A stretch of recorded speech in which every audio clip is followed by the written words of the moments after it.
Happy Healthy Saturday morning! Usapang pangkalusugan na naman po tayo. Kaya naman simulan na natin. Papasyalan po natin ang tinatawag na New Zealand of the Philippines. Dahil ito pong farm na ito sa Tanay Rizal, pwede hong mag-bonding ang buong pamilya, pwede hong pakainin dyan yung mga baka at magliwaliw na rin sa napakagandang view. Samantala, ang ilan po sa mga nakilala naman natin ay hindi raw confident sa kanilang dibdib o hinaharap. Kaya naman sumailalim daw sila sa tinatawag na breast augmentation. Yun nga lang po, ang isa po sa kanila sinabing nagkapasa raw siya at ngayon ay may tumutulong malamantikang likido sa kanyang dibdib. Kung ano po yan, alamin natin at panoorin mamaya. Samantala, ngayon po namang panahon na naman ng tag-init, ingat po tayo sa kuto, sa pag-atake nito sa ating mga anit. Dahil ito pong ating kapuso, naku, sangkaterba daw ang nakuha sa anit ng kanyang kapatid. At alam niyo ba, nilagay niya pa ito sa ref para sa konting eksperimento, no? Natitignan natin kung bakit niya ginawa. Mamaya ho yan, papanoorin din natin. Pero bago po ang lahat ng yan, naku, talaga naman mamamangha tayo sa giant saging na nakita at tumubo po dyan sa Santa Barbara sa Iloilo. 18 inches po ang haba niyan. Sinasabing isang braso na yan, ha? Nako, kung paano nga ba't lumalaki ng ganyan o nagiging higante ang mga prutas. Samantala, magbabalik pa rin po ang Pinoy MD. Welcome back sa Pinoy MD. Ngayon naman, makakasama po natin ang ating resident dermatologist. Siyempre, walang iba kundi si Dr. Jean Marquez para sagutin ang inyong mga FB questions. Good morning, Dr. Jean! Good morning, Connie. Of course, good morning sa ating mga Pinoy MD viewers. Ano nga ba ang ating katanungan ngayon, Connie? Eto na, simulan natin ang katanungan mula naman kay John Oliver Soriao. Effective ba, Dr. Jean, yung tinatawag na stem cell treatment para sa psoriasis? Yes, totoo na may mga studies na ngayon na nagsasabi na ang stem cell ay nakakatulong sa psoriasis. But of course, kailangan pa ng further studies, no, para talagang masabi natin na talagang nakakatulong ang stem cell for psoriasis patients. No? As we all know, ang psoriasis is an autoimmune problem, no? Meaning, ang immune system natin ay medyo naguguluhan. No? Instead of 3 to 4 weeks na nagpapalit ang ating balat, napapaiksi yun, nagiging 2 to 6 days, kung kaya't kumakapal. No? So may mga pamahid na tinatawag na vitamin D creams, also steroid creams, of course moisturizers. Minsan talaga, we really have to dig deep into the root problem. No? So importante is to treat the outside and to look for possible causes or triggers. No? Even sa kanyang lifestyle, sa kanyang nutrition, sa stress, no? Because this all affect, no, the flaring or yung paglala ng isang psoriasis patient. Naman kay Ces Escalante Galion, normal ba na nasa 50 piraso ang hair fall daw niya kada araw, doktora? Normal na up to 100 hairs, no? Subalit kasi, hindi naman natin totally talaga na bibilang, no? If you go to a dermatologist, ang ginagawa namin dyan is yung tinatawag na pull test, no? So we will collect about 40 hairs sa aming kamay, and then every time that we pull it, kung makakakuha kami ng mga 6 or more hairs every time that we pull one area, no? So maaaring talaga meron kang tinatawag na hair loss, no? You could be having yung tinatawag na telogen effluvium, no? But usually 50 hairs is normal pa. Usually talaga 100 or more hairs. So kapag ikay gumigising sa umaga, nakikita mo na ang dami talagang hairs doon sa unan, sa iyong unan, or kapag every time na ipupul mo yung hair mo on different sides, talagang may nakukuha ka. So you really have to go to a doctor na pag ganon. Moving on to our next question, mula naman kay Sherlita Gloria. Sumasakit ba ang varicose veins o pangit lang siya talaga pagmasdan, doktora? Alright, no? Ang varicose veins actually is a common cosmetic problem. Hindi sila nagagandahan sa itsura, no? Well, it is actually understandable, no? Kasi pag tinignan mo, parang may mga mancha yung binte, no? But aside from being a cosmetic problem, it could also be a medical problem, no? It could also be a medical problem dahil sa kapag matagalan, no? Nagkakaroon din ito ng mga komplikasyon. Una-una din dyan, you can experience pain on the area, no, or heaviness, no. So nagkakaroon ka ngayon ng problema sa iyong sa pagtulog, no, parang nangangalay, no, at na-affect of course yung mga pang-araw-araw na mga gawain because of the pain, no. Pangalawa is pwede rin pumangit yung circulation on that area and pwede rin magkaroon ng pagbubutas dun sa mismong varicose veins kung napakalaki na, no? Magbutas yung balat mo doon, no? O pwedeng may tinatawag na stasis dermatitis, hindi naman kasi maganda yung flow ng dugo dun sa binte, no? So, it could be a cosmetic and of course a medical problem. Kung kaya talagang dapat kapag maliit pa lang, konti pa lang, ay patanggal mo na. Thank you very much, Dr. Jean, sa pagsagot mo sa lahat ng mga katanungan natin sa ating Facebook page. And thank you rin sa mga nagpadala po at nagtitiwala sa amin. Samantala, magbabalik pa rin po ang Pinoy MD. Pag-init, nagsisimula na bang kumati ang inyong anit? Oh no! Baka meron na kayong kuto!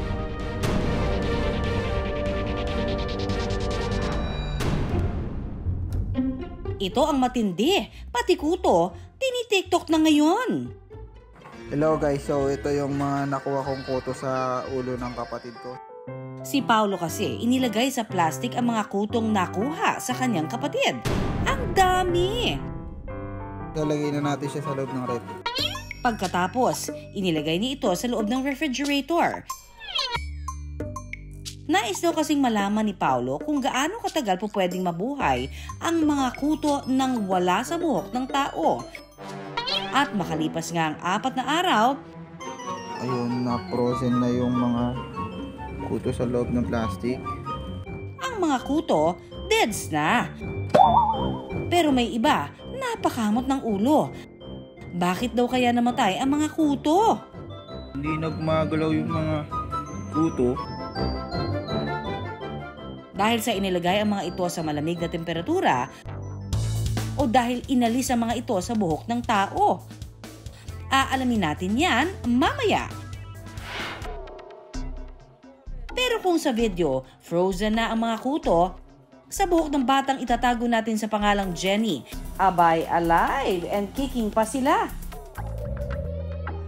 Kwento ni Evelinda, palagi raw kasing nasa galaan ang anak niyang si Jenny. Nakabilad sa araw habang nakikipaglaro sa mga kapwa niya bata. Pag-uwi, kakamot-kamot na. Kada hugaga lang, pagbalik, kakamot-kamot, bakate. Dahil sa init. At dahil katabing matulog ni Jenny ang kanyang kapatid, pareho na sila ngayong may kuto. Hawa-hawa na! Matyaga naman daw sinusuyod ni Nanay Evelinda ang buhok ng anak. Pero never say die daw talaga ang mga kuto. Tila ayaw maubos at lalo lamang dumarami. Sinusuyod ko ho, nilalangisan ko saka sinusuyod. May natatanggal ho, tapos nagkakameron ulit. Ang mga kuto ay uri ng parasitic insect na nabubuhay sa buhok ng tao. At dahil kumakagat-kagat ito sa anit para sumipsip ng dugo, nagdudulot ito ng pangangati at nagsusugat. Ang kaibahan nito sa lisa, ang lisa ay actually ang eggs kung saan nag-hatch itong mga kutong ito. So, kumbaga, shell na siya, no? Egg shells na kung saan nanggaling ang kuto. At kung bakit mas dumarami ang mga nagkakakuto tuwing tag-araw, ito'y dahil mas nabubuhay sila sa mainit na klima. Pero actually, ang kuto naman ay walang pinipiling panahon, no? Any time of the year, pwede kang magkaroon ng kuto, no? Dahil ito ay transmissible kapag ikay na-expose sa isang tao na mayroong kuto, nagkaroon ka ng internet contact, then chances are pwede ka rin talaga mahawa any time of the year. Totoo at ligtas ba ang pagpahid ng gaas sa anit para mawala daw ang kuto? Hindi siya safe gawin mag-liksik. Ma-absorb yan ng iyong balat and we don't know what it can do, the nervous system, and of course, it will be absorbed also sa ating bloodstream. Mga kapuso, alam nyo ba na may mga ilan tayong mga kababayan na naniniwala na ang mayonnaise daw at ang paglalagay nito sa ating anit ay nakakatulong para patayin ang mga kuto. Pero ayon po sa ating dermatologist, nako, it's a big no-no. Wala pong maitutulong ito sa pagtatanggal ng kuto sa ating anit. Ako, baka naman habulin pa kayo ng tinapay dyan, di ba? Of course, joke lang yon. Pero ang balita natin, meron daw ngayon tinatawag na home service ng lice treatment. At yan po mismo ang tutulong sa batang si Jenny.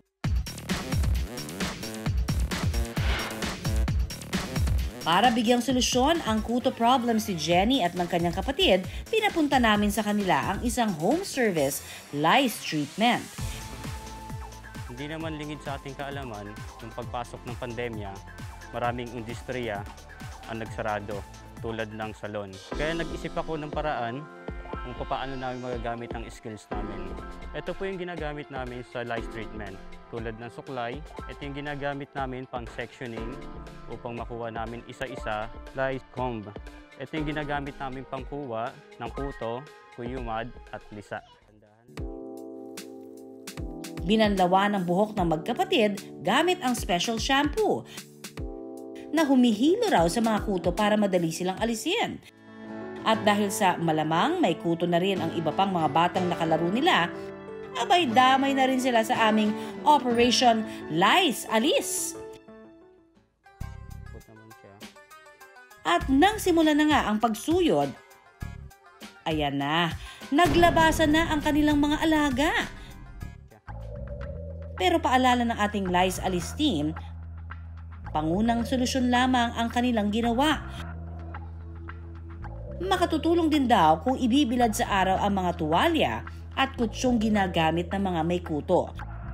Gaya nga kasi ng sinabi ni Dr. Jean, nabubuhay lang sila ng hanggang 3 araw kapag inalis sa buhok ng tao. May nabibili ring murang permethrin shampoo na nakasachet. Ipaligo lang ito araw-araw hanggang sa maubos ang kuto. Hello guys, so ito yung mga nakuha kong kuto sa ulo ng kapatid ko. Samantala, balikan naman natin ang experiment ni Paulo na sinupot at nilagay sa ref ang mga kuto. So as you can see, no, hindi nagmagalaw yung mga kuto. Bakit nga ba kinalaunay namatay nga ang mga kuto? Dahil ba sa malamig na temperatura o dahil wala silang masipsip na dugo? May likelihood na namatay siya dahil nga wala siyang nafe-feed na dugo, no? Dahil ang kuto, actually ang pagkain niya, yung dugo na galing sa tao. And of course, ang kuto nabubuhay lamang outside of the scalp or outside of the skin for about 2 days. Simple lang naman para hindi tayo magkakuto. Maging malinis sa katawan at araw-araw maligo para hindi tayo mapapakamot na lang ng ulo.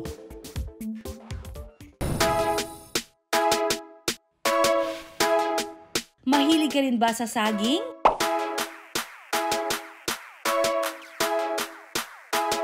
Kung ganon, heaven para sa iyo ang saging na ito sa Iloilo.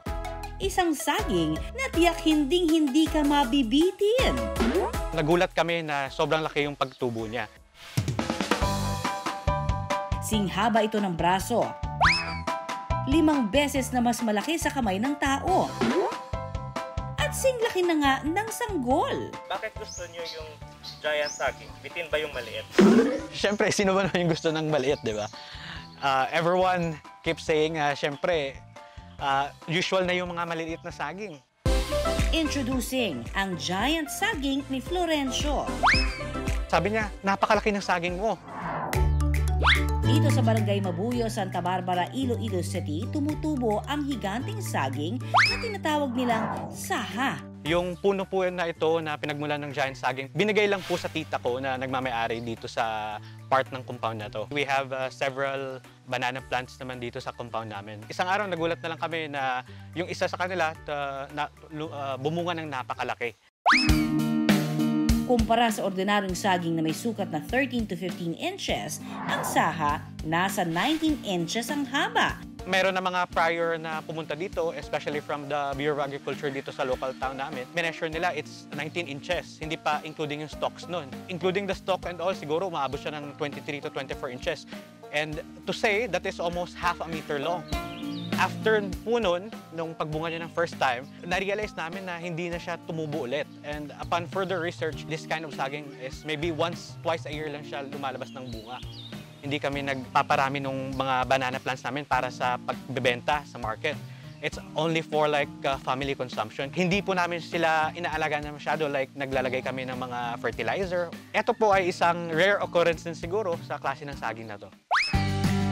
At syempre, naintriga rin silang tikman kung may pagkakaiba nga ba sa lasa ang ganito kahiganting saging. Some says na parang meron siyang bland taste o kaya meron siyang more rough texture dun sa saging mismo. Para sa akin, parang normal lang din po siya na saging. Mga kapuso, ayon po sa Department of Agriculture, ang Pilipinas ang pumapangalawa sa buong mundo na may pinakamalaking produksyon ng saging. In fact, 440,000 hectares ng sagingan ang makikita po sa buong bansa. At karamihan po sa mga produksyon ng saging ay makikita dyan sa Mindanao. Partikular na dyan po naman sa Davao, Northern Mindanao at sa Soc-Sargen. Pero teka, huwag daw magpalinlang sabi ng mga eksperto dahil ang inaakala ni Florencio na giant saging sa unang tingin, tindok pala kung tawagin. Hindi talaga siya saging, no? Na nakita noon sa Iloilo is amusa species na tinatawag nating plantain, and locally ang tawag po doon ay tindok. Pag sa unang tingin makikita natin na mukha talaga siya na saging, pero with its components at saka po sa kulay niya, no, yung difference niya malalaman din natin, no. Ayon sa isang agriculturist, mula pa rin naman daw sa pamilya ng saging ang tindok. Galing daw ito sa Caribbean and Indian countries, pero talamak na rin sa Pilipinas. Pilipinas, since tropical country naman tayo, posible, no, not all throughout na distributed ang tindok natin. But as far as some records are concerned, yun nga, yung sa Iloilo, nakita natin siya sa Pangasinan. And then we also have records from Bantayan Island sa Cebu, meron din sa Cavite. Di gaya ng ibang prutas, ang tindok mas mainam daw kung lulutuin. At kung ano nga raw ang inilaki ng bunga ng tindok, siya namang iniliit ng puno nito, di tulad ng ibang regular na puno ng saging. Sa texture daw ng loob ng prutas nagkakatalo ang tindok at ang ordinaryong saging. Kapag binuksan natin siya, medyo yellowish-orange yung loob niya. Structure niya ay starchy, parang patatas yung consistency nung laman ng loob. Kapag sa saging, medyo whitish siya, yellow siya, no? May mga nagsasabi na yun, mas matamis siya as compared to saging. When we eat that, we get different nutrients such as vitamin B6, dietary fiber. So dietary fiber can help with digestion and regulating blood sugar. Tapos nakukuha din tayo ng potassium and magnesium that can help with muscle contraction and can also support heart health. Kung ano raw ang inilaki ng tindok, siya ring iniyaman ito sa nutrisyon. Pero dahil sa laki ng tindok, maaring triple na rin daw ang nutrisyon na mayroon ito. Kaya hinay-hinay pa rin daw sa pagpapak nito.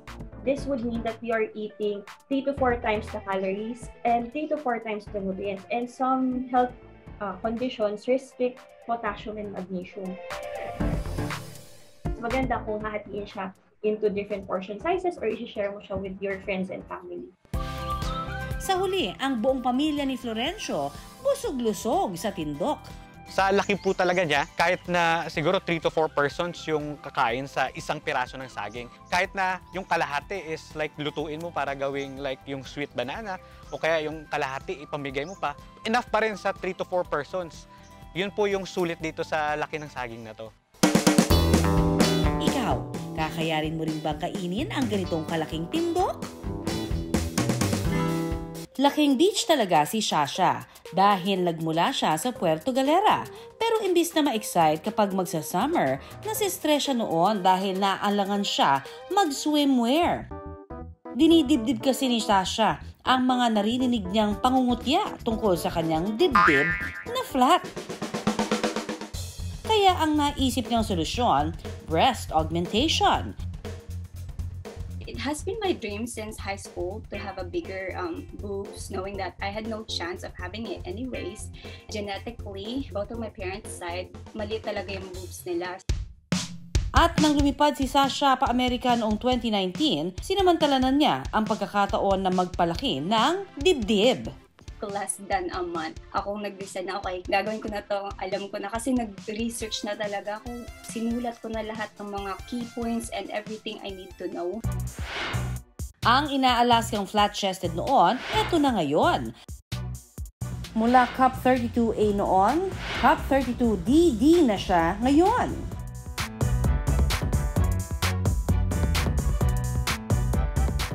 Ang ginastos ni Sasha, tumataginting na 340,000 pesos. Pero nag-uumapaw naman daw ang dibdib niya sa saya. Nag-boost po talaga yung confidence ko. Super happy ko po kasi nga I was able to do the things I have been wanting to do nung hindi ko pa ho kaya. And it's for my own sake and my happiness naman. So it doesn't matter what other people will say. Breast augmentation is just a term para sabihin ma-enhance ang breast ng isang babae. There are two ways actually.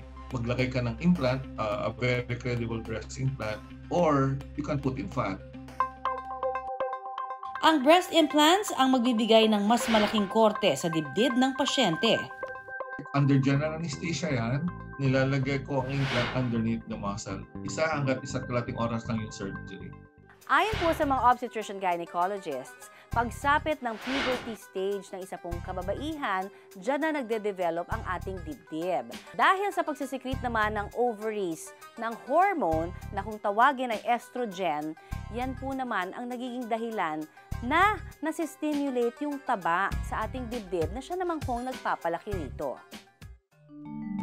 Magde-develop yon through time until siguro mga about mag-reach siya ng about full development about 20 years old. But the inside, the breast cells, still develops through time. Dagdag ni Dr. Songko, genetics ang dahilan ng pagkakaiba-iba ng sukat ng dibdib ng mga babae. It doesn't rely on may kinain ba siyang mali, kaya maliit yung breasts niya, or may kinain ba siyang tama, kaya malaki yung breast niya. So, mostly it's determined by genes or genetics. Pero ingat din lang sa pipiliing paraan para mapalaki ang hinaharap. Dahil baka maharap ka sa problema. Katulad na lamang ng nangyari kay Floria, na nakapagpalaki nga ng kanyang dibdib, pero matapos itong sa pinto ay mabangga, nagkapasa-pasa hanggang may lumabas ng tila mantika. Anyari? Insecure daw talaga si Floria sa kanyang dibdib. Ay nako, sobrang flat. As in A. As in wala. Parang, alam mo yun, yung pader na nilagyan lang ng bubble gum. Dahil dito, naengganyo si Floria na magpa-inject sa kanyang dibdib. Ang kanyang ginastos, inabot ng 100,000 pesos. Pina-inject ko ng pina-inject kasi sabi ko, magpapalaki na rin lang naman ako, di malaki na. So, 10 beses ako nagpa-inject. Harap ko sa salamin na ang ganda ng katawan ko. Sobrang saya ko na the whole day parang malaliwalas na. Sobra ako nagkaroon ng confidence sa sarili ko. Kahit sino kaya kong harapin dahil sa bubus ko. Bali yung bubus ko yung nagdala ng pagkatao ko. Sa loob ng 16 na taon mula nang magpaturok, ni minsan hindi raw siya nagkaproblema sa kanyang pinaritoking asset. Hanggang nitong 2016, aksidente itong naumpog sa pinto. Makalipas ang ilang araw, nagkapasa-pasa na ito at kinalaunan may tumatagas na rin ditong malamantikang likido. Tinitingnan ko siya, palaki na ng palaki yung pasa niya. Pero alam ko, damage na siya, masyado na siyang pasang-pasana at namumula. Ang tinurok pala kay Floria, silicone oil. Ever since sinasabi na yan, bawal gawin. Bakit? Number 1, titigas ang breast, magkakaroon ng maraming cyst formation. Number 2, pwede mag-infeksyon. At nang magpatingin na nga siya sa doktor, dito napag-alamang nag-leak pala ang silicone oil na in-inject kay Floria. Kaya mabigat man sa dibdib, nagdesisyon na siyang ipaalis ang natitira pang silicone oil sa kanyang dibdib. Ang daming nilagay. So lahat ng dinaanan niya nabubulok na breast dahil sinira ng oil. Sobrang daming oil na kinuha. Sa laki ba naman ng bubus ko na yon? Puro oil lang. Puro oil lang yung laman. So far, hindi siya naging cancerous. Yun nga lang, nawala sa forma ang kanyang boobs, kaya kinailangan din itong i-reconstruct. Sa pagkakataong ito, ginamitan na ito ng breast implants. Feeling safe na ako. Safe na. So wala na akong hindi na ako kinakabahan ngayon kahit naubos yung pera ko. Mas ligtas daw ang implant sa leakage kumpara sa silicone oils. Mabubutas lang yan pag natusok ng sharp object. Yan lang yun. Ano ito makakabutas sa kanya?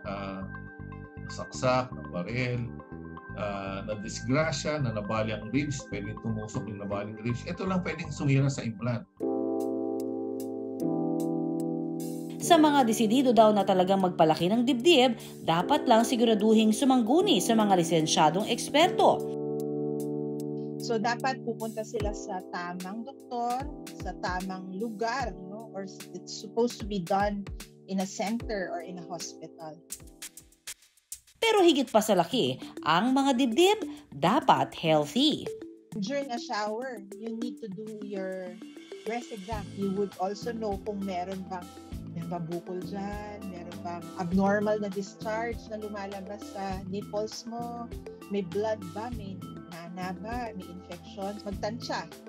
Is the type of cloth that you're using sa bra, is it cotton, is it nylon, spandex? If it's parang meron bang effect sa skin mo. But otherwise, any type of bra would do. Just as long as it's good fitting, hindi naman yung sobrang sikip. Ang ating dibdib, dibdiban nating pag-usapan. Dahil anumang gagawin natin dito, nakasalalay ang ating kalusugan at hinaharap. Ngayong papasok na ang summer, dadayo tayo sa farm na ito kung saan hindi lang maganda ang tanawin. Napakasariwa pa ng hangin. Tamang-tama para mapagpag ang ating mga stress. At makakasama natin ang komedyanteng si Pepita Curtis. Ang ganda! Na feeling nasa New Zealand. Good morning, mates! This is Pepita Curtis and welcome to New Zealand! Woohoo! O, diba? Nadala kayo sa New Zealander accent ko. Well, ako nadala din sa sobrang ganda ng lugar na ito! Pero wala pa po tayo sa New Zealand. Malapit-lapit lang. Sa Tanay Rizal lang naman. Perfect place ito para sa mga nais mag-nature tripping at mag-picnic. Kabanding ang mga baka? Gusto mo bang i-try? Teke naman! Ang ganda dito, grabe! Ang daming puno, ang daming bundok, tapos doon may mga baka! Kaya for sure maraming kapusong pupunta dito para magtanong ng baka naman. 15 hektarya ang lupain kaya challenging itong ikutin. Mabuti na lamang at meron din ditong kabayo. Kasama ko ngayon si Sparkle. O diba, pangalan pa lang niya, kapuso na, diba? Buti pa siya Sparkle. Si Kuya Mark at si Sparkle ang makakasama natin para malibot natin ang napakalawak na lupain ito. So come on, let's do this! Wow! Sa halagang 350 pesos, pwede ka nang mag-ala hasyendero sa loob ng 30 minuto. Career na career ang pictorial ni Pepita, ha? Ayan na, Sparkle, yung mga friends mo, yung mga baka. Baka naman. Ang dami nila. Gutom na gutom sila, oh.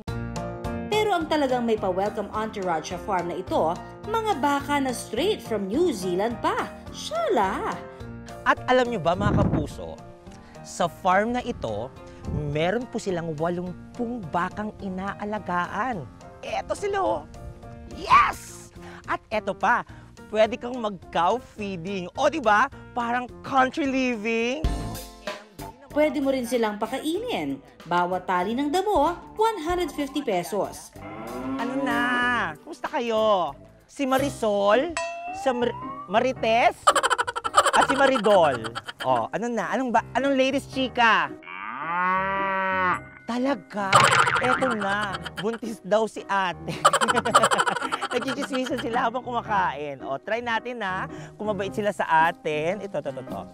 Baby. Mga Napier grass ito na sinasabing nakatutulong sa digestion at immune function ng mga baka.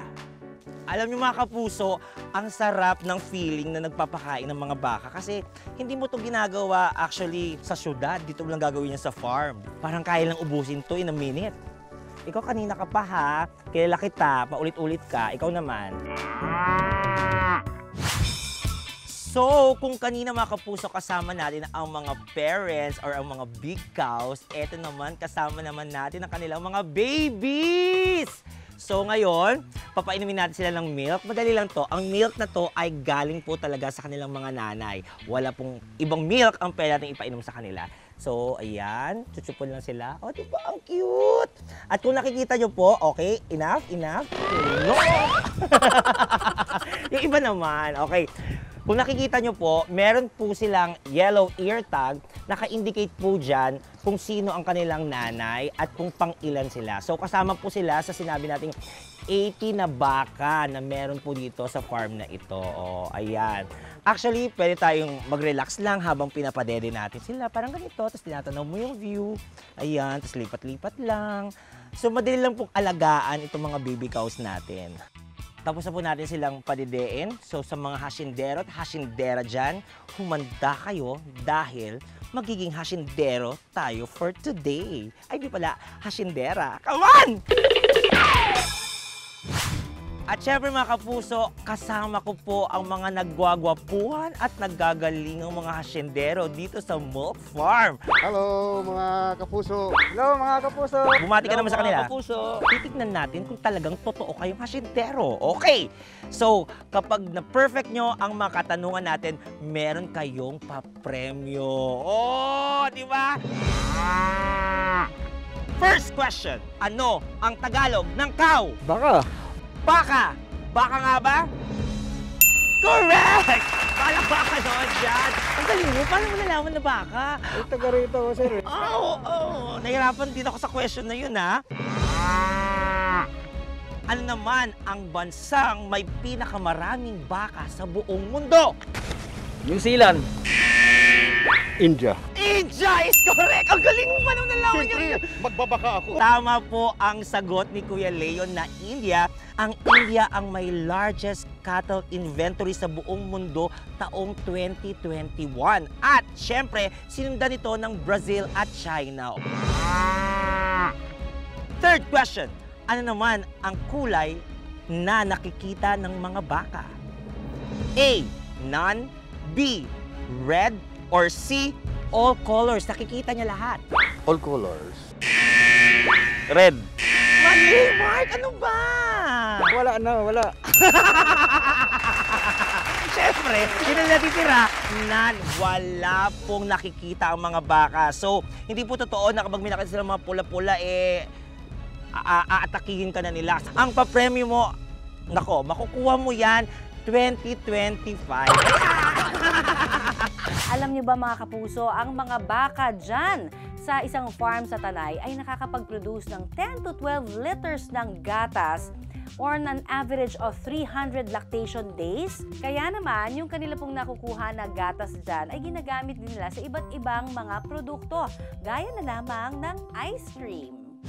Tama ka naman dyan, Miss Connie. At syempre, aside from ice cream, eto na nga. Meron silang flavored milk drink. Oh, di ba? So, masarap ito kasi namasyal tayo. So, kailangan freshen up. Habang kitang-kita mo ang overlooking behind me. Oh, di ba? Priceless. Tama, madam. Yes, tama ka dyan, Pipi. Hey, everyone, mga kapuso. So, Miss Cherry, ano po nga itong mga products natin? Fresh milk na sariwang-sariwa po natin nakukuha dun sa mga gatas natin. And we have the flavored drink, which is chocolate, coffee, milk tea, and yung tinatry mo is strawberry milk. Kayo talaga mismo ang kumukuha ng gatas sa mga baka, then gagawin ganito? Yes, so it's from grass to glass. So kami din po yung nag-aalaga ng mga baka. Alam po natin yung pinapakain nila, natin sa kanila. Process on the site. Sa halagang 350 pesos na entrance fee, parang nakapagbakasyon en grande ka na sa New Zealand. Ano yung mga reaction nyo na naririnig sa mga guests or visitors nyo about your farm na, wow, parang New Zealand, di ba? From the vast area and greeneries na nandito. So nature at its best. Okay, dahil dyan ako, try na natin yung ibang flavors, madam. Yes. Hahamunin ko naman po ang mga hasyendero natin dito sa paggawa ng gatas ng baka gelatin. Naku, meron pala yan. Wow, sarap. So, maiwan ko na po kayo dyan. Sabi sa akin, eto, no?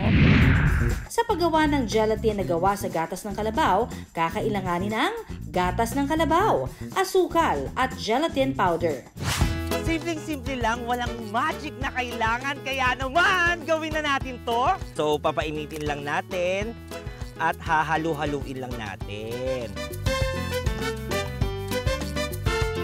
Ihalo na rin natin ang sugar.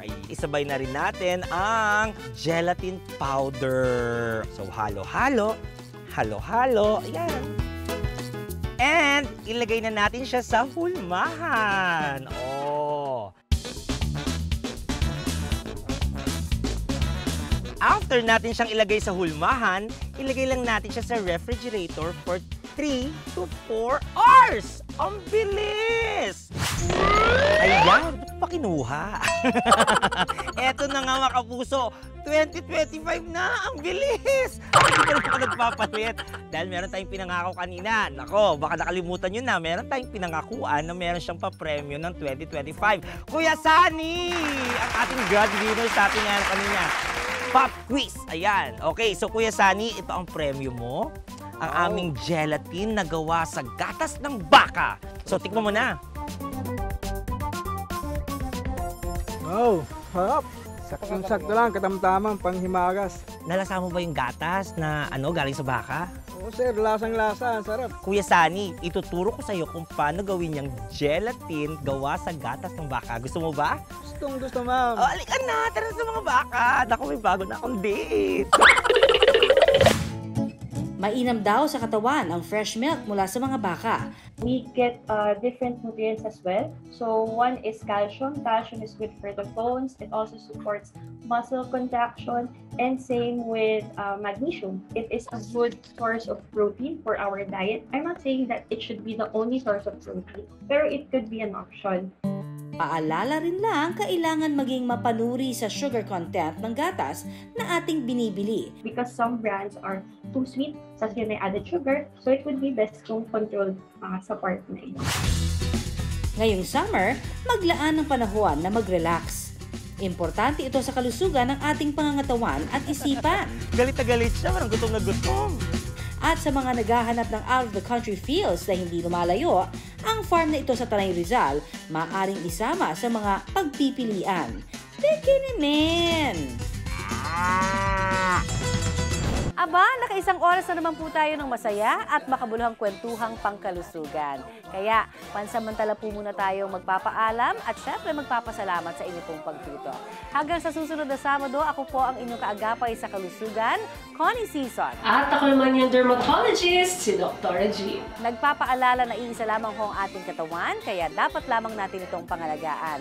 Tandaan, unahin ang kalusugan at lagi pong tumutok dito sa programa kung saan kayo at ang inyong kalusugan ang laging number 1. Dito pa rin sa nag-iisang tahanan ng mga doktor ng bayan, ito po ang Pinoy MD!